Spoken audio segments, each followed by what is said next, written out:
Лисицата и грозјето. Басна од Езоп. Еднаш многу одамна, еден убав и сончев ден, една гладна лисица шетала низ шумата во потрага по храна. Го поминувала патот внимателно, надевајќи се дека ќе најде нешто вкусно и сочно за да ја задоволи својата глад. Додека шетала, наеднаш вниманието и го привлекло еден прекрасен грозд. Грозд од зрело, сочно, темно-виолетово грозје, кое висело од виновата лоза што се искачувала по гранките на едно многу високо дрво. Грозјето блескало под сончевите зраци, а секое зрно изгледало полно со сладок сок, спремно да пукне на најмал допир. Толку изгледало вкусно, што лисицата веќе почувствувала како и се лачи плунка од устата и едва чекала да ги вкуси тие зрна кои изгледале совршено. Ова грозје изгледа како вистински деликатес, Си помислила лисицата, со нетрпение гледајќи го гроздот. а ако успеам да го дофатам, ќе имам богата гозба за себе. Си рекла таа. Но гроздот висел превисоко, на една од највисоките гранки на дрвото.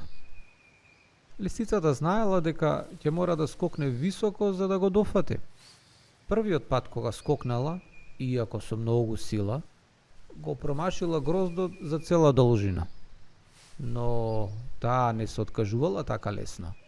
Одлучила да се оддалечи малку подалеку, да земе поголем залет и повторно да се обиде. Овој пат сигурно ќе успеам. Си рекла лисицата самоуверено. Со поголема брзина и со посилен скок, лисицата се нафрлила кон гроздот, но повторно го промашила, овој пат за малку. Паднала на земја уште посилно, но сепак не сакала да се откаже. Само уште еден обид. Си помислила таа. Станала и почнала да прави нови планови како да скокне уште повисоко. Се обидела уште неколку пати, скокајќи повторно и повторно кон недостижниот грозд, но секој пат паѓала безуспешно на земјата. Колку повеќе се обидувала, толку повеќе чувствувала замор и разочарување. На крај, откако не успеала ни по безброј обиди, лисицата седнала под дрвото, гледајќи го гроздот целата разочарана и бесна. Колку сум глупава. Викнала лисицата гласно, како да сакала да се утеши самата себе. Се заморувам и трошам толку многу енергија за еден грозд, што сигурно е кисел и воопшто не вреди да се трудам за него. Веројатно, ако го дофатам, дури и нема да ми се допадне вкусот. Подобро додам и да си барам нешто друго.